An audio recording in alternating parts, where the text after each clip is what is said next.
भाई साहब टैलेंट।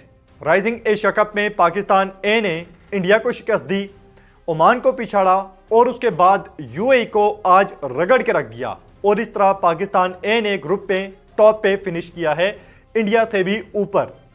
और अब पाकिस्तान का मुकाबला हो सकता है अफगानिस्तान के साथ, वो भी सेमीफाइनल में। जी हां, उसी अफगानिस्तान के साथ जिसने पाकिस्तान के साथ खेलने से इनकार कर दिया था, ये क्लेम करते हुए कि उनके कुछ क्रिकेटर्स की अमवात हुई हैं।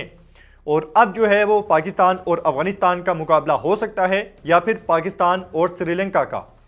पाकिस्तान ने अपने ग्रुप के तीनों मैचेस जीते, 3 में से 3 मैचेस जीते और सामने जो ग्रुप है अब उसमें बांग्लादेश टॉप पे है और जो दूसरे नंबर पे टीम क्वालिफाई करेगी उसमें श्रीलंका होगी या अफगानिस्तान।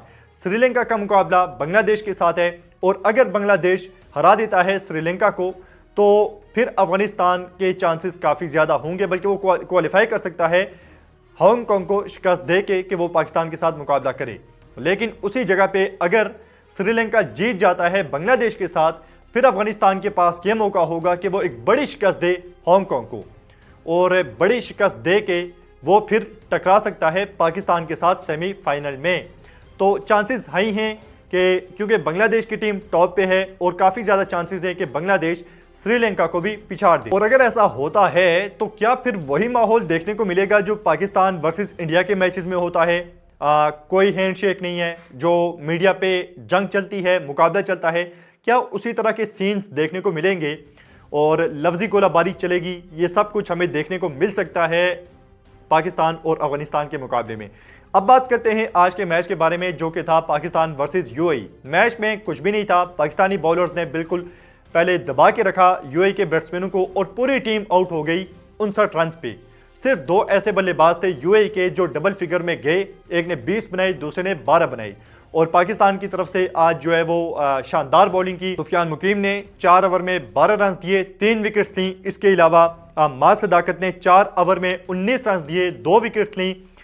इसके साथ साथ अरफात मिनाज जो आज खेल रहे थे उबैद शाह की जगह पे, उन्होंने 3 ओवर में 9 रन दिए, 1 विकेट ली। शाहिद अजीज ने 2 ओवर में 7 रन दे के 1 विकेट हासिल की, जबकि मोहम्मद शहजाद के हिस्से में भी 1 विकेट आई 2 ओवर में 4 रन दे के। बात करनी बड़ी ज़रूरी है यहाँ पे। इस मैच में खास कुछ भी नहीं था, सिर्फ जो 2 चीज़ें हैं, एक तो माज सदाकत उभरते हुए एक स्टार, पूरे राइजिंग एशिया कप में कोई एक भी टीम उन्हें आउट नहीं कर सकी।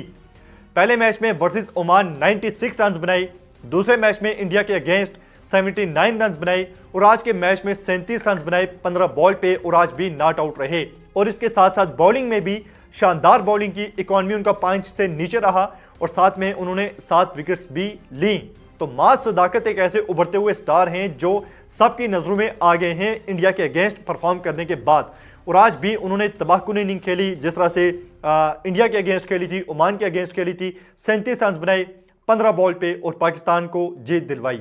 तो यहाँ पे जो टारगेट था 60 रन का, पाकिस्तान ने पावर प्ले में ही ये हासिल कर लिया। पाकिस्तान की बॉलिंग इस पूरे टूर्नामेंट में सबसे शानदार रही है, क्योंकि इंडिया ने टारगेट दिया था यूएई को 297 का और यूएई 140 रन कर गई थी। लेकिन पाकिस्तान के अगेंस्ट वही यूएई 100 रन भी नहीं कर सकी, बल्कि 70 रन भी नहीं बना सकी और 59 पे ऑल आउट हो गई। और दूसरी तरफ इंडिया, जिसने खूब फेंटा लगाया था, यूएई के बॉलर्स को धोया था, 297 मारे थे हमारे बॉलर्स के सामने, वो भी 140 नहीं कर सके और 136 पे 19वें ओवर में ऑल आउट हो गई। और आज जो आउट होने वाले वाहिद बल्लेबाज थे वो थे नईम। 6 रन बना के नईम आउट हुए, 1 बाउंड्री लगाई और इस पूरे एशिया कप में नईम के सिर्फ 26 रन आए हैं 3 मैचेस में। 14 रन इंडिया के अगेंस्ट, 6 रन ओमान के अगेंस्ट और 6 ही रन यूएई के अगेंस्ट उनके आए हैं। तो जो उनके बारे में आवाज़ें उठ रही थी पीएसएल के बाद, फौरी बाद, कि नईम को टीम में लाया जाए, नईम जो है वो बैकअप आपका ओपनिंग बल्लेबाज है, ये है वो है, तो नईम जो है वो बुरी तरह से एक्सपोज हुए हैं और ये उनके पास एक बड़ा मौका था, बड़ी अपॉर्चुनिटी थी कि यहाँ पे वो परफॉर्म करते और अपनी जो रास्ता उनका बन रहा था पाकिस्तान की टीम में आने का, उसे मजीद आसान करते। लेकिन नईम ने एक बहुत बड़ा मौका यहाँ पे गंवा दिया है। ये 3 मैचेस मिले नईम को और तीनों मैचेस में नईम परफॉर्म नहीं कर सका और सामने माज सदाकत जो अपॉर्चुनिटी उसे मिली उसने उसे भरपूर तरीके से कैश किया। तो जो नईम के बारे में आवाजें उठ रही थी एकदम से कि नईम को टीम में लाया जाए, नईम को ओपनर खिला दिया जाए, डेब्यू करवा दिया जाए वगैरह वगैरह, वो आवाज़ें अभी कम होनी चाहिए और नईम को काफ़ी ज़्यादा मेहनत की ज़रूरत है। एक लंबा डोमेस्टिक का सीज़न उसे खेलना पड़ेगा और नईम बिल्कुल एक टैलेंटेड प्लेयर है, क्लास है, शॉट्स हैं, सब कुछ है, लेकिन थोड़ी मेहनत अभी उसे दरकार है और वक्त लगेगा पाकिस्तान की टीम में आने के लिए। वरना हमने देख लिया आपके पिछले कितने अरसे से आप देख लें कि इतने ज़्यादा डेब्यू करवा दिए हैं कि नाम भी हमें सही से याद नहीं है कि कौन कौन प्लेयर पाकिस्तान टीम में आया और कब वापस चला गया, हम बोल भी चुके हैं। एक बहुत बड़ा ब्लंडर हो रहा है इस राइजिंग एशिया कप में, जो आप देख लें कि नईम की बैटिंग के दौरान जब उसके स्टैट्स आते हैं तो वहां पे 117, 118, 119, 20 मैचेस शो हो रहे हैं। हालांकि नईम ने टोटल 20 मैचेस खेले हुए हैं और जब नईम के स्टैट्स शो किए जाते हैं तो वहां पे 100 लगा दिया जाता है। और कमेंटेटर्स भी यही बात कर रहे थे कि बड़ी जो है वो रिस्की क्रिकेट खेल रहा है नईम शायद। हालांकि इतने बुरे स्टैट्स उसके बन रहे हैं, जब 100 मैचेस ऐड हो जाते हैं तो कमेंटेटर्स बजाय कि उस पर सवाल उठाने के ये बात कर रहे हैं कि नईम लगता है कि बहुत अटैकिंग गेम खेलते हैं। तो यहाँ पे ब्रॉडकास्टर्स को थोड़ा ख्याल करना चाहिए।